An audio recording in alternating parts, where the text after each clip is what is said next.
What's going on, YouTube? You tapped in with your boy Big O, watching another episode of UTV, the TV you can feel and see. And I just want to give a big shout out and thanks to those that subscribe to the channel, those that continue to watch the videos, and those that continue to leave comments and likes. It really do help the channel grow. So without y'all, we couldn't have made it to monetization. So again, let me give y'all a big shout out.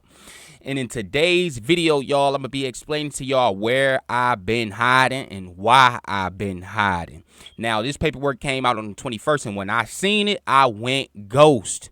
And the reason being is because we dodged a huge bullet, y'all. Now, basically, this paperwork had me nervous to even report on any of this again. I just wanted to sit back and wait for the people names that was listed to report on it first. Now, basically, it says 2 days after the public filing on the motion, August 27th, Williams, which is Mickey Truth. Shout out to Mickey Truth. She stood 10 toes down in the city that she's not from, not knowing anybody there. And she stood 10 toes down on Butta and against Butta defense. All right. So shout out to Mickey. She stood her ground. Now, it say Mickey posted this video title FBG BUTTA exposed again for snitching. Muwop legal team exposes who is RW. Now, she posted that on August 27th. That was her first video ever with Butta name in the title. Not only that, what really got me nervous when I started to see other YouTubers' names being brought up in their video on this subject. As you can see, King AK-47, they talked about the first video he posted about Butta, which was August 27th. Then they talk about Hood Educated. His first video posted on Butta was August 27th. Hip Hop Butta. First video was posted on him on August 27th about FBG BUTTA. In this case, with his name in it, Seti Nash. First video about Butta came out saying Butta's a paid informant. That came out on August 30th. And some other YouTubers' names. Now, the reason why I was getting nervous because I just knew that they was going to have mine in here, guys. And I'm glad they didn't. And the reason why I thought they was because my channel was the first channel to put FBG BUTTA's name in this case with his real name. As y'all can see, Mickey Truth, which they saying she was the first person on August 27th to put this out there. Now, my channel only had 800 subs at the time, but my first video saying FBG BUTTA snitching in FBG Duck's murder case, as y'all can see here, popped off on August 13th. That's when I dropped this video. And 90% of those comments, y'all, was saying I was lying. That ain't Butta. That was the other person that got shot with them. Wooed out the wham. Butta already said Vaughn didn't kill K.I. I'm lying. I'm just looking for clout. All that. Check out those comments in that video, y'all. And then that was August 13th. The day after that, which was August 14th, I went to say Cooperated 3 in FBG Duck's murder case. Rico has been confirmed. I even got Butta picture in that. So 2 weeks before everybody else put Butta name in it, I was the first one to do it. And I knew that because once I dropped this video, I searched YouTube to see if I was the first one on it. And I was. And if y'all did peep that, let me know in the comment section below for all the true UTV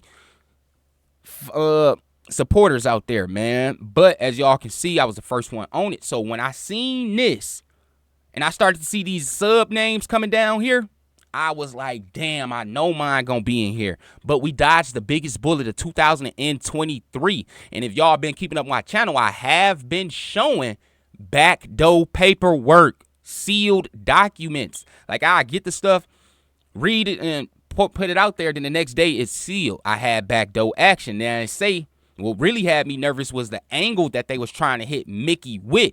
In other words, Williams understood that publicly identifying a cooperator could lead to his death. And when I read that, I instantly started like, man, I cannot talk about this subject until at least Mickey speak on it. She spoke on it yesterday, so I'm here talking about it today.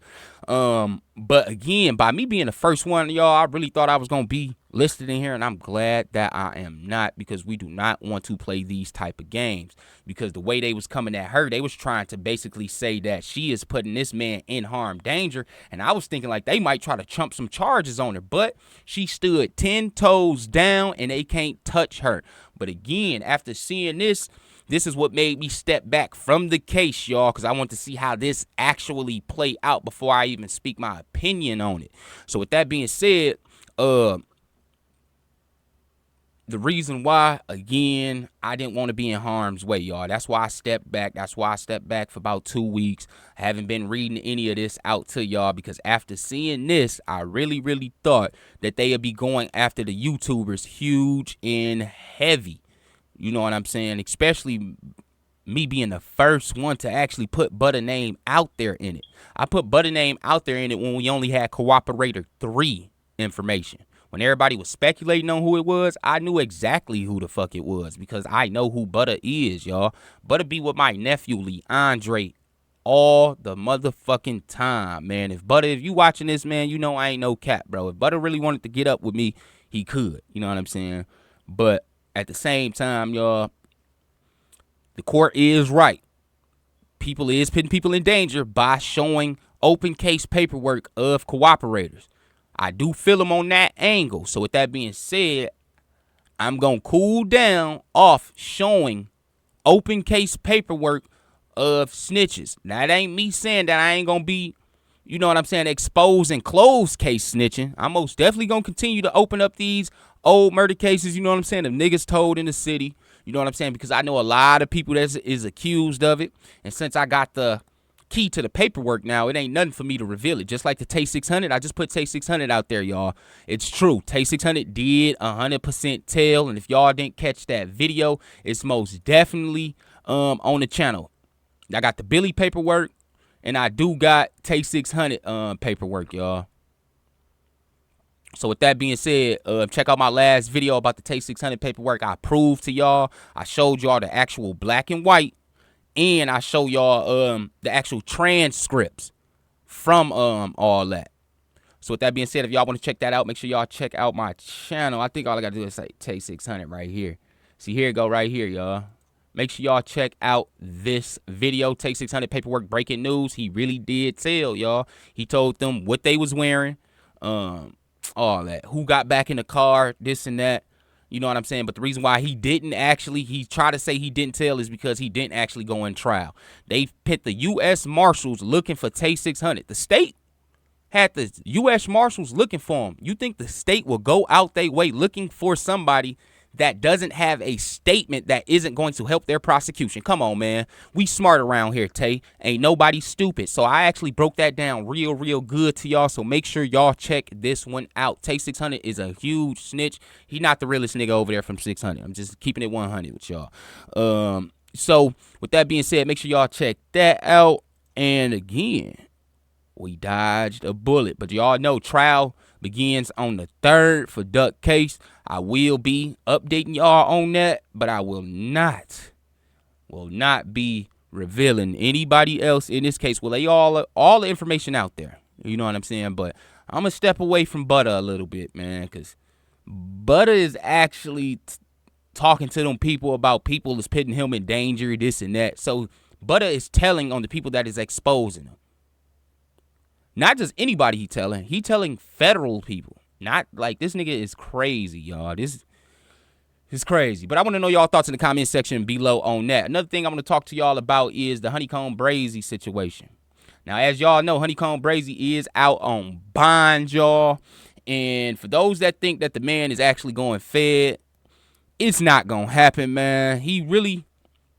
Only way he go federal, guys, is if the gun was on his person or is if the fingerprints of his fingerprints is on one of those guns. That's the only way he can be convicted of this.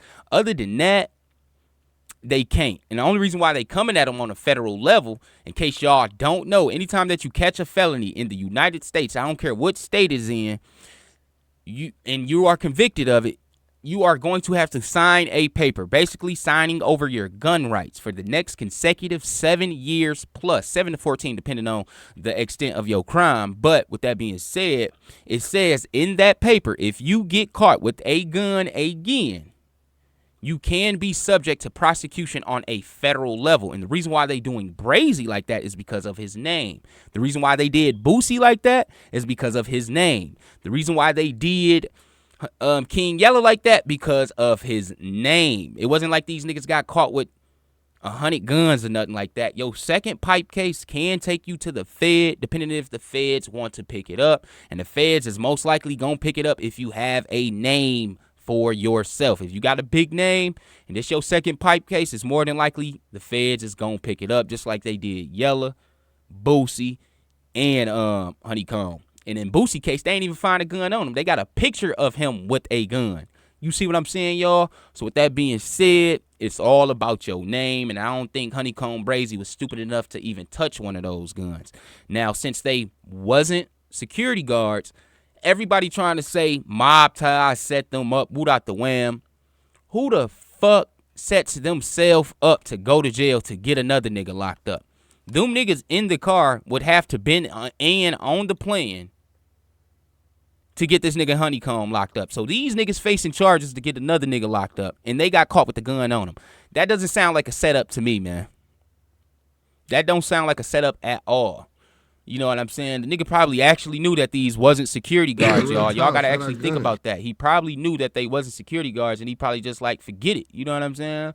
Fuck it, we riding out. But at the same time, if those guns is not on his person and the fingerprints is not found of his on those guns, the man got this case beat. I know he had to put up some property to actually bond out. That's what the feds take. They rarely take money from people on a bond out situation. He probably had to put up some property or some type of asset to actually get out. So with that being said, man, I don't know if he on parole or not. I ain't looked that deep. But if he is on parole, I doubt he on parole. If he was on parole, they would have a parole hold on him. You know what I'm saying? Just because he caught a new case. And if you got a parole hold, you not getting out until the new case is actually resolved, whether they convict you or throw it out. Then you go see the parole board and whether they're going to reinstate you or violate you. But the only way they violate you is if you convicted of the new crime that you are accused for. So with that being said, I don't know if Brazy on parole, but it don't seem like he is because he is out on bond. So with that being said, I want to know y'all thoughts and comments in the comment section below. And the Big O out.